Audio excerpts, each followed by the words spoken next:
Okay, thanks for that. So if I'm not mistaken, you should now be able to see. What I would like to do is two things today. I would like to go through some of the questions that came in through the forum, to address those questions first, and after we have done that, to just focus on the case study and to bring out some of the points that maybe you already recognized, but to talk a bit more about some of the issues and the problems that came up in undertaking this project. So let's start with the questions in the forum. There was one person. Can you read this? Can you see this? Can everybody see this question? So how do we avoid that Yes, private yes. parties, so that's the companies, Yes, the non-public, how they blackmail governments if they undertake vital infrastructure? This is a question that came up from one of the course participants, where let's say that we're in a situation where you've got a say an emerging market, a country in say Africa or South America, and there's a PPP project, say for a toll road or for a big power infrastructure. And as we know, a PPP, a public-private partnership, is a combination of a private party and a public party. And they were flagging, how can you avoid that the private party uses its power or uses the fact that it's vital infrastructure to blackmail the government into doing things that they don't want to do. So I personally, I'm not aware that this has happened a lot. And I'm not sure that they are in a position to blackmail the government, because they've just made a huge investment into a project. So they're down a lot of money when they've made this investment, and they need the ongoing cooperation from the local host government to be able to operate the project and to earn their money back. So I would not say that they were in a position to blackmail, because the worst that can happen is that the project essentially is taken away from them. All the potential to earn their money back is taken away from them. So if anything, I would say that the balance of power is probably the other way around, that the host country could try to use its force to take the project away and to or to remove the chances of the project to continue operations, or to take away the cash flows that the project is looking to undertake. So I'm not sure what situation exactly this question was relating to, but it's not one that I recognize. I don't really see how this blackmailing opportunity would arise. Does anyone have any other observations or things they want to say about this question before we move on to the next one?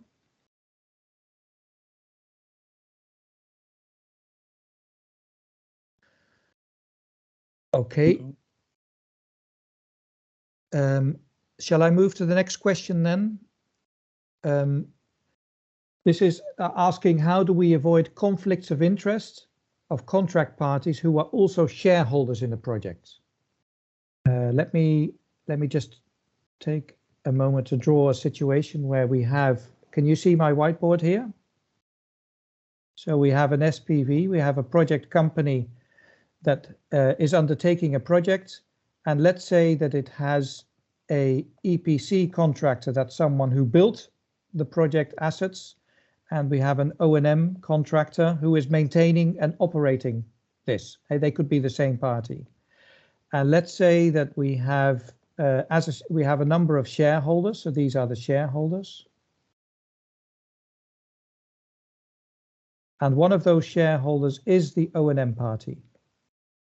So the O&M party has an interest here and it has an interest here. And the question they are flagging is, how can you make sure that the interests of these two situations are aligned?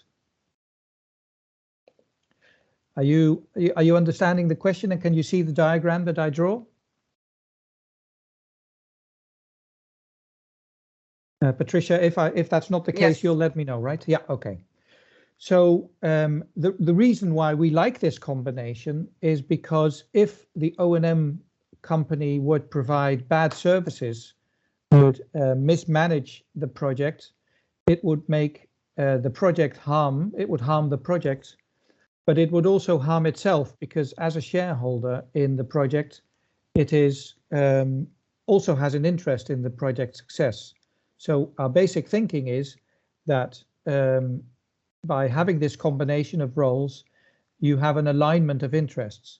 But what is true is that as an O&M party, it has 100% interest in fees that are payable by the SPV to the O&M party, but maybe it is only a 10% shareholder, for example.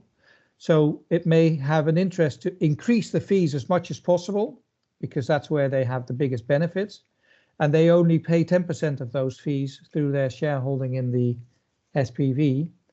I think the best protection to avoid that this happens is to make clear before the moment of closing what the fee levels will be and to have all the shareholders and the SPV form a view on what a reasonable fee level is, and to make it impossible for this O&M party to essentially force an increase in fees later on, and it cannot. It does not have at a minority interest. It doesn't have the power to push through a rebasing of the fees. It has to essentially. It will need to convince the other shareholders and all the other stakeholders that this is something that they are entitled to. So that's how I see how you avoid that there's a conflict of interest. Does anyone have any questions on this point?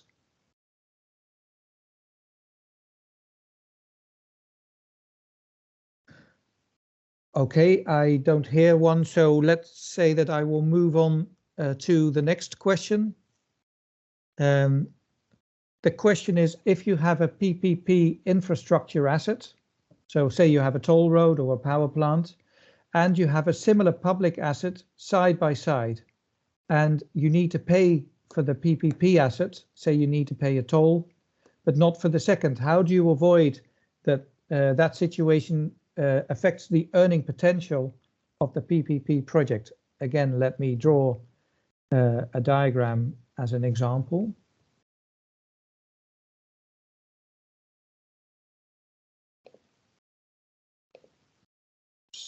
How do I do this?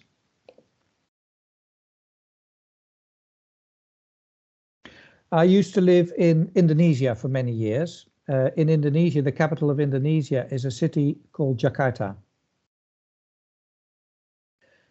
Jakarta is a very big city, and in Jakarta, they built a new airport in a town called Cengkareng.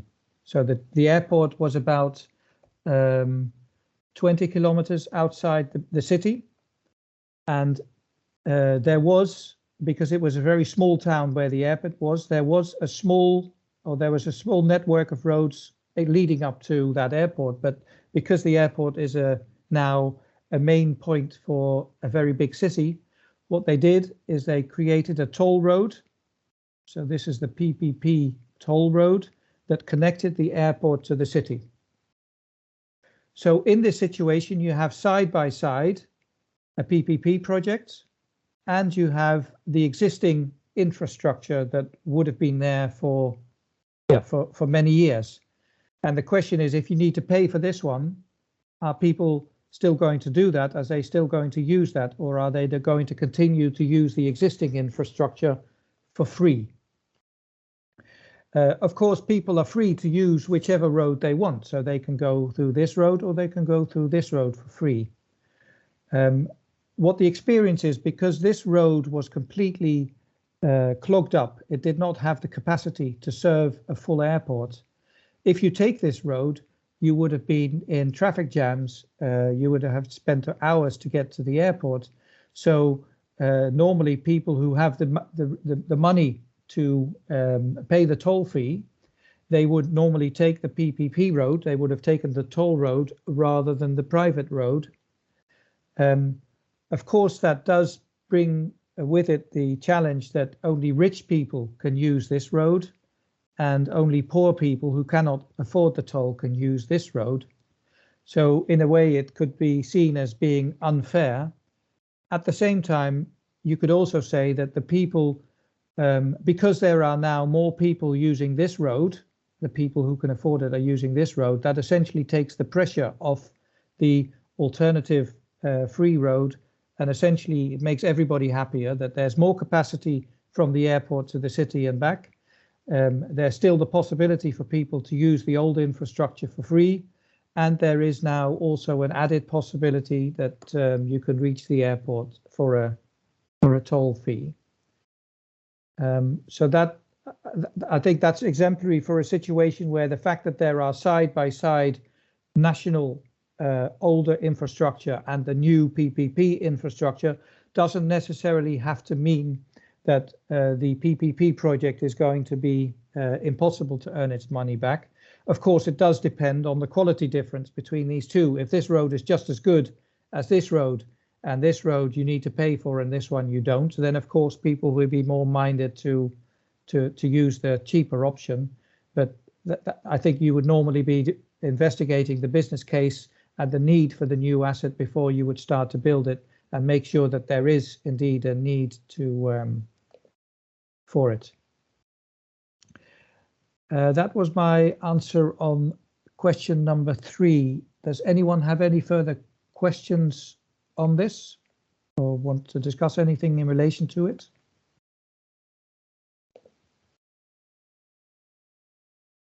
No? Okay, then I will move on to, Carolina, you were wanting to ask a question? Go ahead. Yes, but not related to this last question, but to the one prior to that.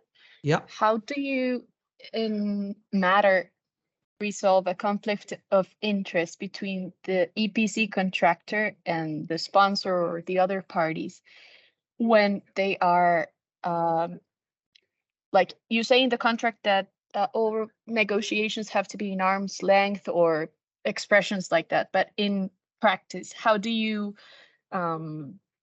verify, or how do you control, for example, from the position of an investor, that it is actually held on arm's length, or that such contracts are really profitable for the SPV in general and not only for the individual parties that are linked in some way?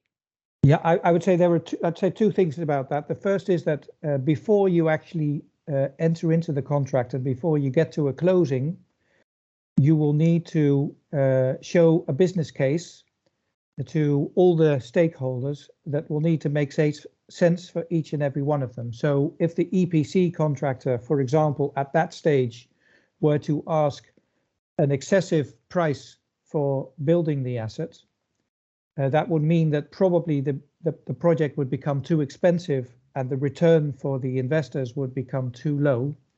So in that phase, essentially the contrary interests of the investors and the EPC are a natural, bring a natural balance to that situation and bring a natural limitation to the EPC contractor to charge excessive fees. But that's all ahead of the project actually being started. Let's say now in the situation where we're now, say we're 9 months down the line, and it's turned out that there are new situations, there's new facts that have come to light that show that, for example, the construction of the project is not possible in the original way because, for example, the soil conditions are not good enough, or there's too much water damage, or there are new facts that come to light that essentially the EPC contractor uses to say, hang on guys, I said I would build this for say 100, but now because of these new facts, I can't build it for 100 anymore. I need to build it for 120, so I need 20 of extra money. what he is doing then is he is trying to renegotiate the contracts on the basis of these new insights. But in order, he cannot dictate that. What he can do is he can ask the SPV to go along with an increase of, in my example, 20. But as long as the EPC contractor is not the majority shareholder and he doesn't have the control of the project, he's not able to dictate it. So they will still have to enter into negotiations, and the negotiations will need to be acceptable for the management of the SPV, will need to be acceptable for the banks, will need to be acceptable for the shareholders. So essentially you'd need to reevaluate the business case, see how much whether the extra investment is worthwhile, whether it can be, how it can be funded. Maybe that will mean that the investors will need to put in extra funds. In order to do that, they will need to see that there's enough earning potential to get their investment return on that. So in that situation, I think again there would be a balance between the EPC contractor in your example, Carolina, and the investors who need to agree to the new terms. Does that make sense to you? Yes, perfectly. Thank you. Thank you. Okay, moving on. How do we value the interplay of different risks? You will have seen when we looked at the financial model that the financial model, because it uses a number of inputs to calculate the cash flows, you can change the inputs to see what would be the impact of, say, a higher sales price or a higher investment amount, or lower or higher inflation rates. And essentially by changing the inputs in the model for each of these factors, you can see immediately what the implications are for the cash flows, for the debt service cover ratio, for the return of the project. Each risk, I guess what you're doing in that process is you're trying to assess the quantity of money, of dollars or euros, how much the impact of that risk materializing is. And you do that, you will have seen through sensitivity analysis. So essentially you look at, you wiggle one particular factor, say the sales price, and you look at the impact of that one particular factor. But in a perfect world, only one factor would change. But let's say that different things change, like we have in now with the Ukraine war. We see that the interest rates are going up, energy prices are going up, the cost of funding is going up, and the cost of solar panels, for example, is going up. So they've got different things that are all changing at the same time. A formal and rather theoretical way that you could do this is you could conduct what's called a Monte Carlo analysis, that essentially you wiggle every single factor in the model, and you look at a total impact of all these different changes, and you reach a kind of a normal distribution of the outcomes, and that will enable you to assess what the overall impact would be. I'm not actually aware that that ever happens. I think what we do in practice, what we see in practice, is that you identify a number of scenarios and you calculate those through in a model. And in determining the scenarios, you look at the likelihood of different risks materializing at the same time, and you see if these risks are somehow correlated, or whether they happen one or the other, or whether they will both happen at the same time. And you essentially try to assess a base case, which is the normal expected outcome, a worst case where you assume a number of things are going really bad, and you take cumulative horrible risks, and you see at what level does the debt service cover ratio fall so much that I can't service my debts anymore, which would trigger a default. And you look at the best case to see what would my return be if certain risks turn out in a more positive fashion. So I'd say the practical answer is you use the same financial model to calculate the interplay, essentially by making more changes in the model than just one risk at a time. Any questions about this?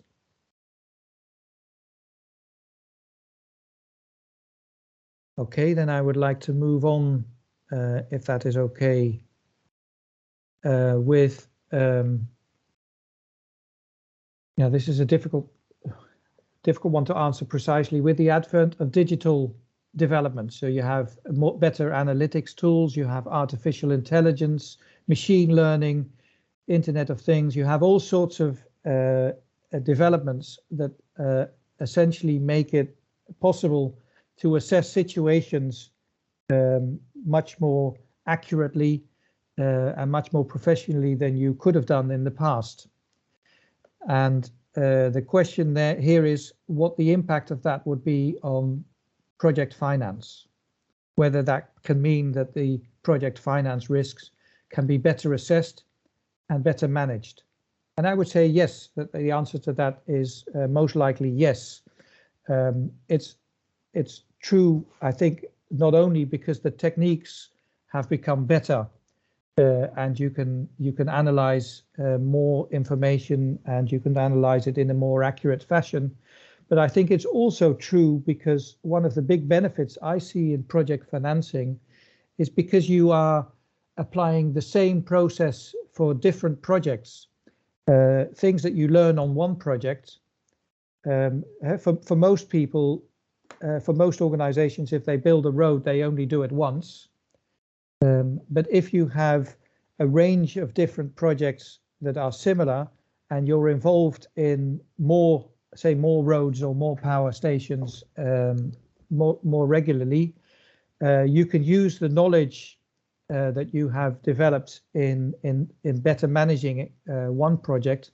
You can redeploy that for other projects as well. So essentially, the things that you learn and the improvements that you managed to identify and that you can apply through some of these techniques, you can redeploy them in other projects as well. So I would say this is a good development for any project, but also for a portfolio of projects or for parties who do more than one project. Any other questions on this one before we move forward? I think a good example of how management of projects, for example, construction projects, changed a lot with the arrival of the computer, and even it changed the case law on the critical path analysis of critical path and different delays we could have in construction, the world of construction. Before the 60s, 70s, usually when there were delays in the construction of projects,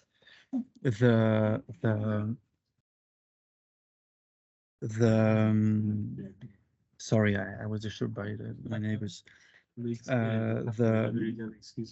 allocation of the delays were prorate between the parties, usually because honestly nobody was really able on complex projects where you have more than 20 subcontractors working together, or even 5 or 6 to really see what was the critical path.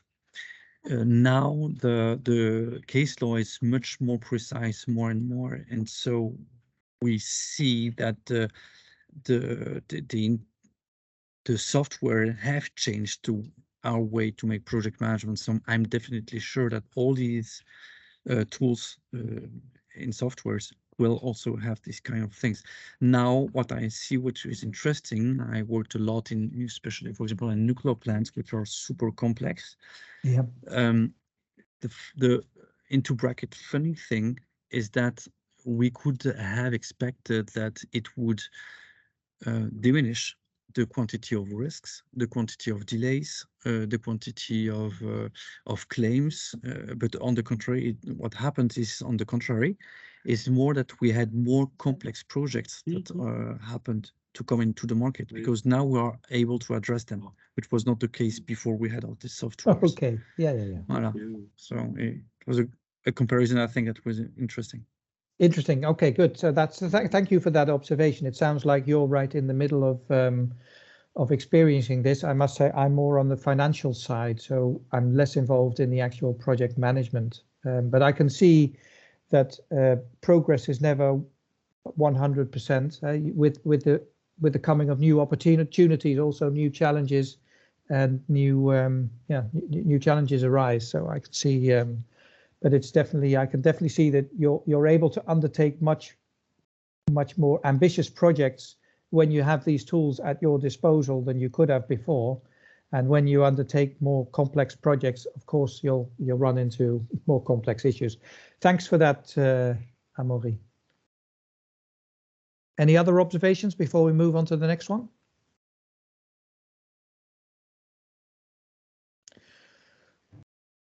Okay. Oh, those were the questions that we had coming out of the course. Does anyone have any other questions they would have liked me address before we move on to the case study? Is your opportunity to ask any question you like? I would like to. Yeah. Is this Dennis? Yeah, this is Dennis. Yeah, hi, Dennis. Hi. Just about talking about the risk. I'm on the side of supplier of equipment for the infrastructure of harbors and ports. And what I constantly see, it's like the construction company doesn't take the risk, like, let's say 100%, when they have to choose the equipment supplier. They share that risk, prices, quality, and everything with the end customer, the end client, let's say it. So the harbor authority or the government is most part of the case. How is that negotiating during the risk analysis, let's say?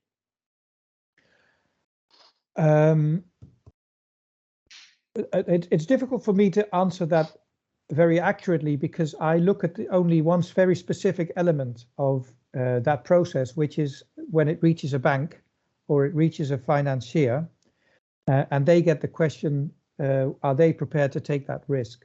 And the obvious answer is not. A bank will be very reluctant to take a risk that it cannot manage, and the bank is not. Yeah, it's not in the business of managing this. So what we typically, in a good project manager role, and we'll be looking at this in a moment when we look at the case study, a good project manager will be identifying a certain risk exists, and then it will look at the different stakeholders to see who could manage this risk and who could wear this risk. And they're not necessarily the same thing. If it's a technical construction related risk, it's most likely that the contractor and the subcontractor will negotiate among themselves who takes the responsibility for the end performance of the specific item that is being delivered. But it could be that it is a risk that is not within the control of the technical parties. Let's take as a strange example, maybe earthquake risk. I don't think a bank could take earthquake risk. I don't think a technical company, whether it's a main contractor or a subcontractor, could take an earthquake risk. So this is not typically a risk that you, in your risk, because project finance is a risk distribution system, you're looking at how do I distribute this risk. That's not a risk that you could get either the technical party or the financiers to wear. In this example, probably the most likely way that you would deal with this is you'd probably seek insurance for it. You'd get an insurance company to take this earthquake risk. So coming back to your question, who actually negotiates the distribution of these various risks? I think that is probably the main task of the project sponsor and the manager who is developing this project for the project sponsor. And do you think that on that situation, the construction company works as more equity, or no? There's nothing related with the position of construction company. Could you repeat that question, Dennis? Yeah. Do you think like when the construction company works with the end client, like of the project company more directly, sharing that decision, the risk decision, that's typically when the construction company is acting as a equity on the part of equity of the investment, or no, it's not necessarily related to it. Yeah, I think that's a good question. I think how do I get out of this? Coming back to this diagram, I think this diagram, the one that we had before, this one. So in this example, we've got the EPC contractor who's also a shareholder. So here I drew it as the O&M contractor. So let's say that we have the EPC contractor. He is asked to take a certain risk. And your question is it easier or more difficult if he is also a shareholder? I think it becomes easier because a risk has two sides. It has an upside and a downside. If the EPC contractor is still only the EPC contractor, then he has only the downside if it materializes, because essentially it costs him more money, and he will need to charge an uncertainty premium to be able to cover this risk.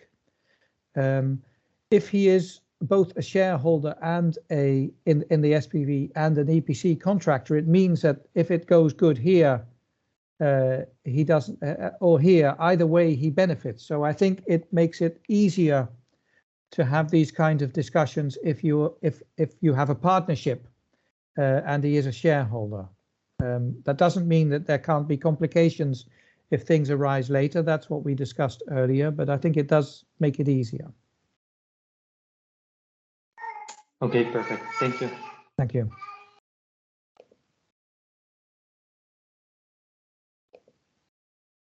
Oops.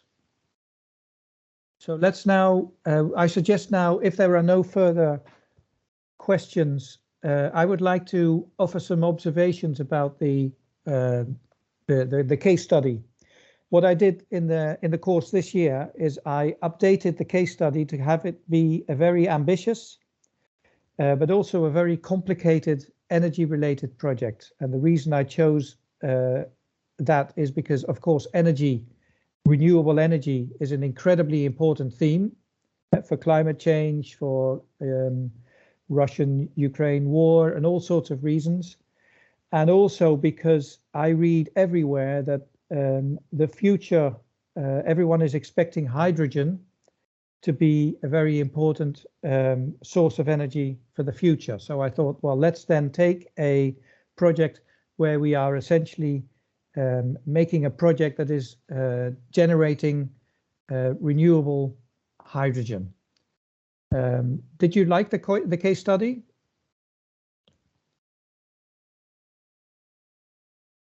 Yeah, very much. It was interesting and very concrete. Actually, I work in renewable energy and in Northern Africa, so I found it very funny because I thought it was very concrete and pretty realistic, I reckon.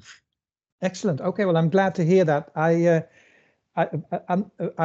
only figured out that there's actually a project happening that is very similar to this project as well.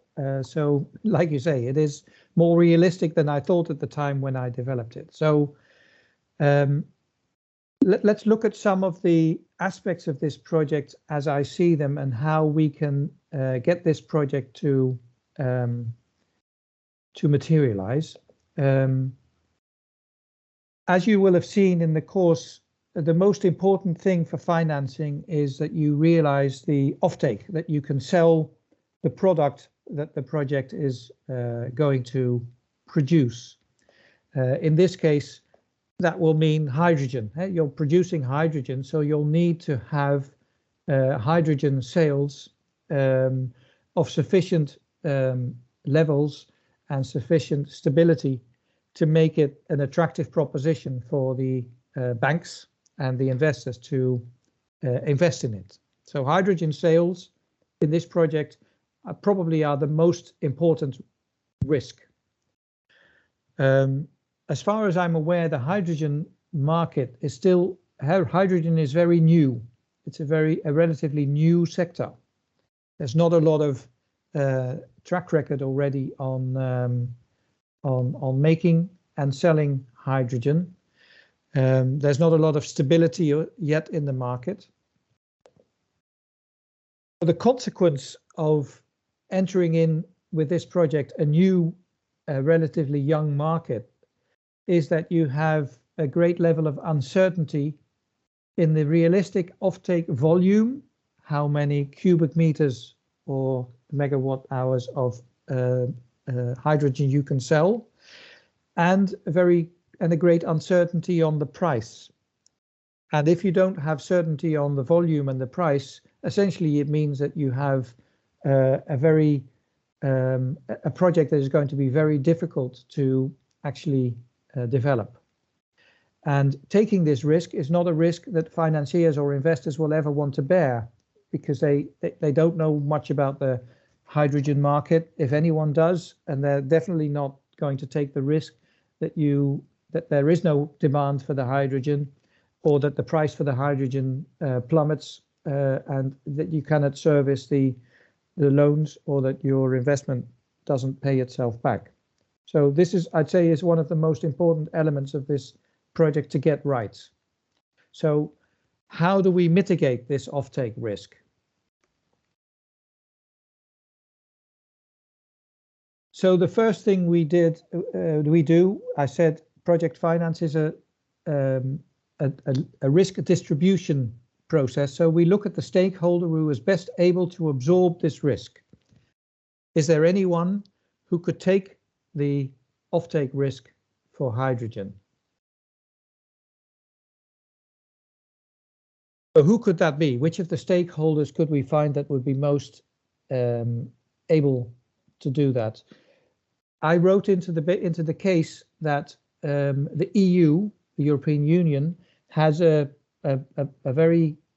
cornerstone strategy in the Green Deal that they want to develop a hydrogen market, a renewable hydrogen market, as a very important target for themselves. The EU is a financially strong organization. It's one of the biggest economic blocs in the world. They are strongly motivated through their hydrogen strategy to develop a steady supply of hydrogen. They have realized that they can't always do that within the EU, so they're keeping open the option of buying hydrogen in neighboring countries, like in Northern Africa. So they seem to have all the right attributes to be able to support this project in a way to mitigate this offtake risk. So how could the EU support this project?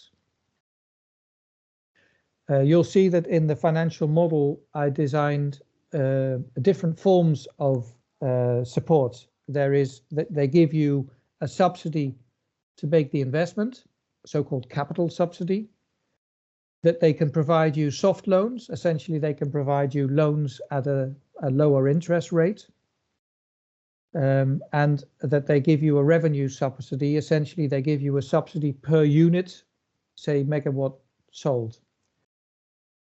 So if they give you a subsidy to realize the project, a capital subsidy, It means that they'll never give you all the money. At best, they'll give you, say, 50% of the total investment, but that still means that you'll need to get the remaining 50% from commercial parties in the market. And if the offtake risk is not mitigated, they will not give you the co-investment. You'll still need private funding in a situation where you get the EU to co-fund. And unless you've really mitigated this offtake risk, you'll still not be able to get the private funding that you need. So I don't think this would be the way to go.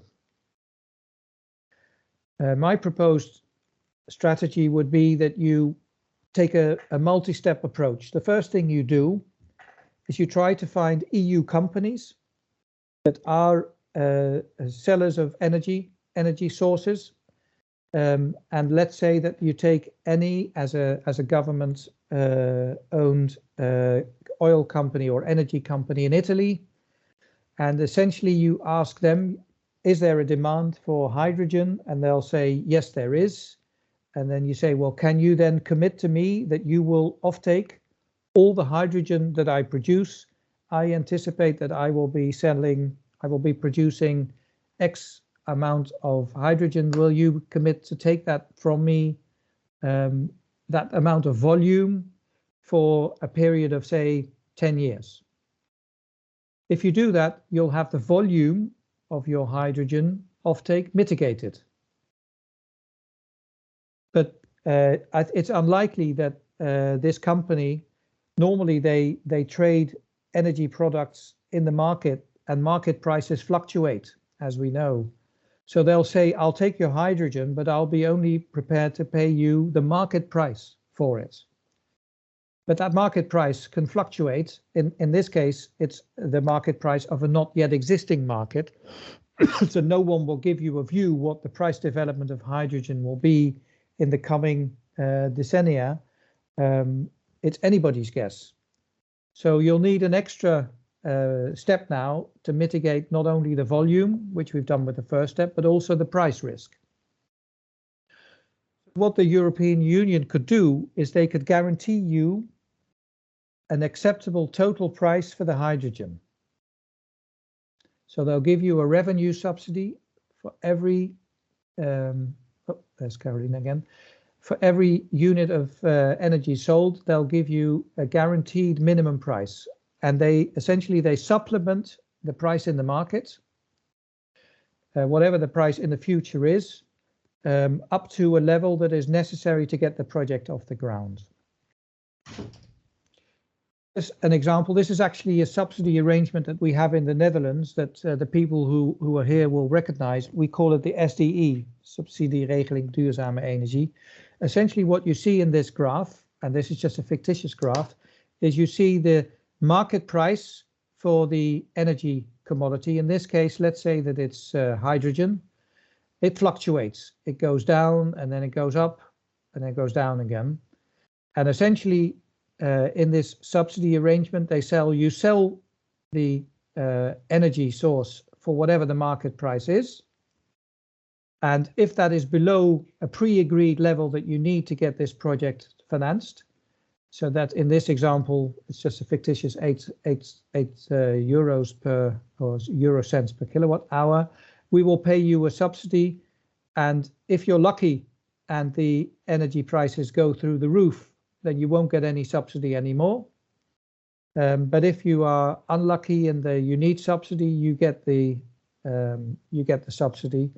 This is a very efficient way, I think, of subsidizing a project, because you're taking away an important risk that the project has, which is the price risk of the, in this case, hydrogen, of the product that you're generating.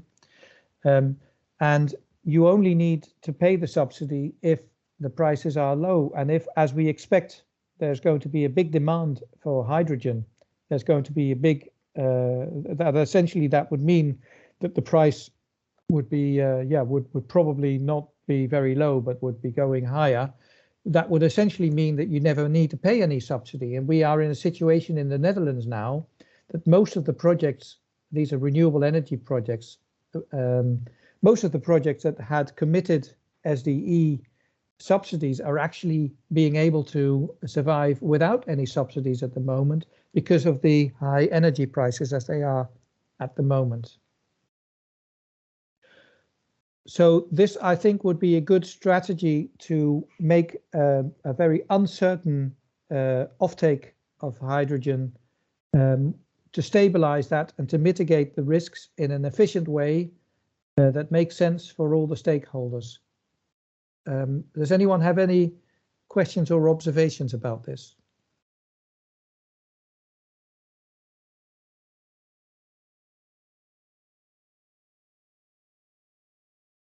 Okay, then I would like to move on.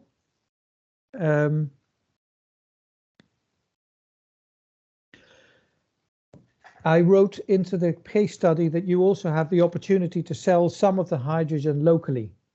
So there is, I'm saying in the case, there are a range of companies, say chemical companies in Tunisia, where this project was undertaken, who have a demand for hydrogen. The question is it attractive to sell your hydrogen locally? I would say it's more risky because the profile of the country and the profile of the companies is probably not as secure for an international investor or an international bank as would be the EU. But it's a great political hedge. If you want the support from the Tunisian community, the Tunisian government, and all organizations in Northern Africa, it would be a wonderful fact pattern if they have a direct interest in this project succeeding, because the hydrogen that it is able to produce is actually benefiting the local economy in addition to the international economy. So I think it would make sense in a good management strategy, in a risk management strategy, to have a proportion of your hydrogen be sold locally for this reason.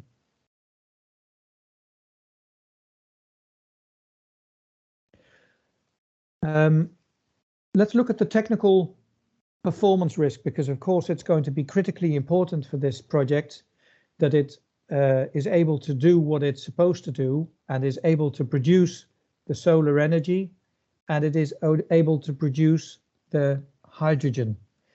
And I deliberately chose this project because it has two elements. It has the solar generation and it has the hydrogen production. So the concentrated solar power, I think by now is probably a well understood process.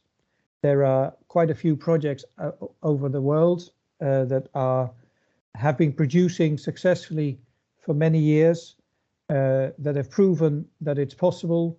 The problems that they run into have probably been identified, and they've already taken measures to mitigate those. So the solar part of this project is probably the easier one to assess the technical performance risk on. But the result of that, of course, is only that we get an inordinate amount of heat from this solar energy. We then need to have a high temperature electrolysis process that is going to convert that solar heat into hydrogen. And that's, of course, a vital but relatively new step. I chose this one because I saw that there is a new plant in Rotterdam in the Netherlands that is developing high temperature electrolysis on a rather small scale as a pilot to see if they can scale it up. So this part of the project is equally vital, I think, if you want to get the hydrogen, but is still relatively new. And the company Electrogas that is responsible for this part of the project, I said, is a small and relatively young company. Who can guarantee us that this part of the project is going to do what it's supposed to do? And how can we make sure that you can get the investors and the banks comfortable? Does anyone have any ideas here?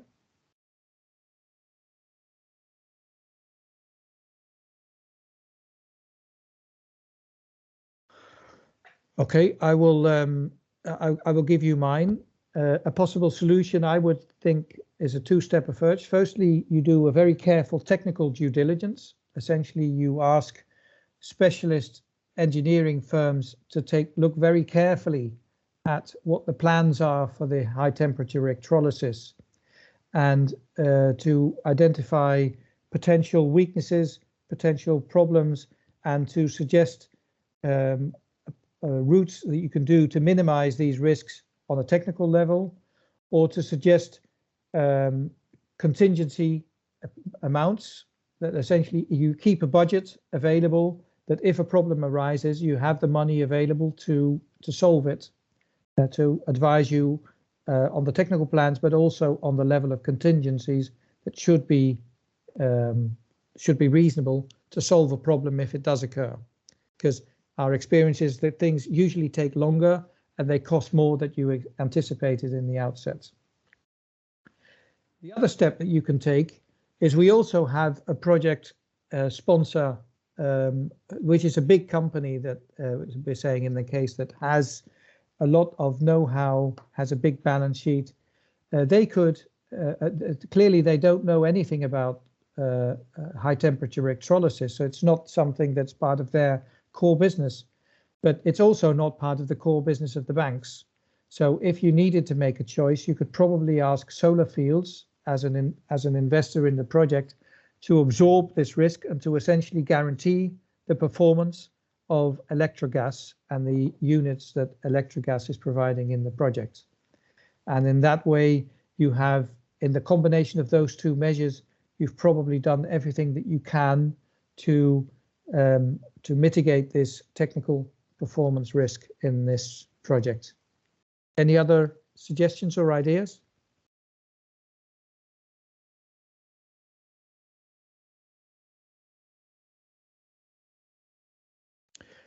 Let's look at some of the other risks. Who should we make responsible for the following risks? The access to the existing pipeline. So we said we're doing this in Tunisia because there is an existing pipeline from Tunisia into the European Union. It's already there.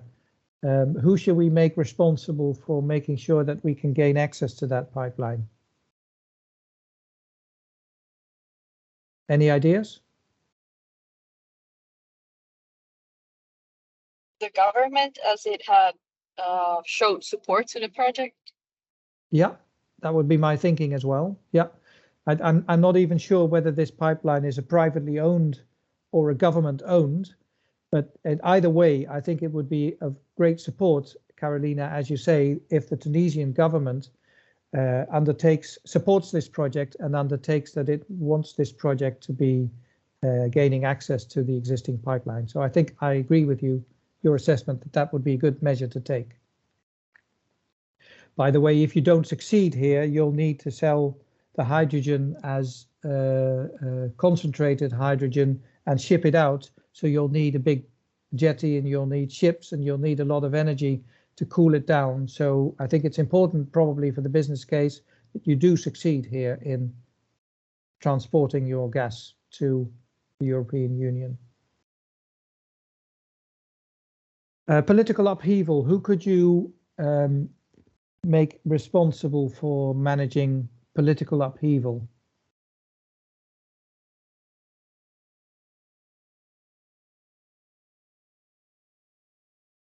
I think that would be one of the residual risks because no one would be willing to take that risk individually.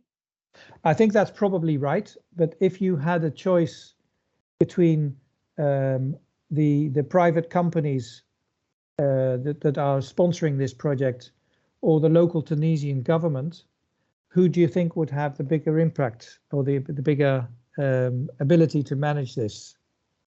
I would think probably the government again. The government, yeah. So you're right. The government can never guarantee it's not going to happen, but the government has probably the biggest influence on the people. It can undertake careful stakeholder management, make sure that the local environment is supportive of this project. And as we saw before, if we sell some of the hydrogen locally, It's also very important because then it essentially means that there are local stakeholders who have a direct interest in solving this issue, more so than if all the hydrogen is essentially shipped off straight to the EU, and then the problem is only in the EU. So I think their local offtake can help in reducing this risk. Thank you. NIMBY, not in my backyard protests.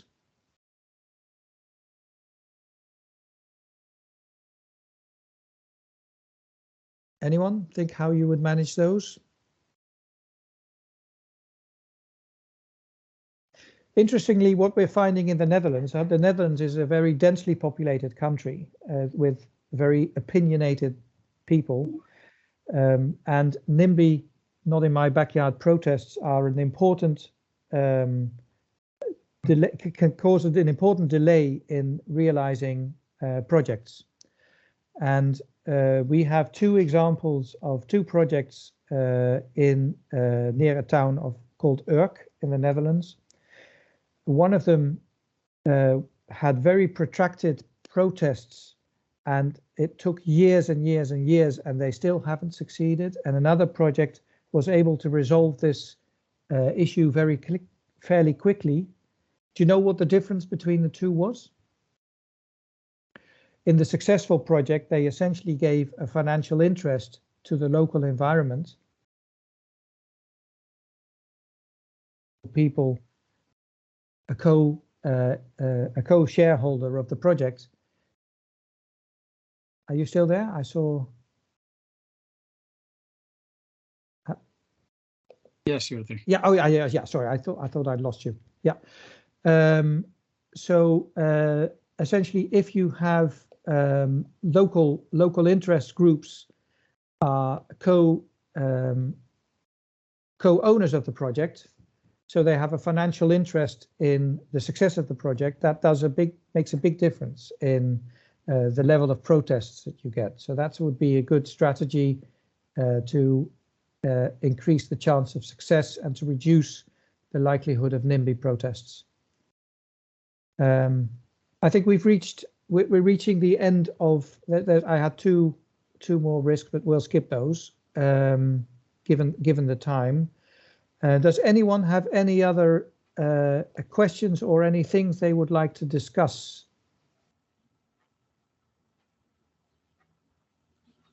I would just add to that last point that you made about avoiding the or getting the support from the people around the project. And I found that a proactive approach from the developer is usually the best one. So before even the project gets to the permitting phase, you are already engaged with all the affected parties, and in some cases you cannot do anything. They are like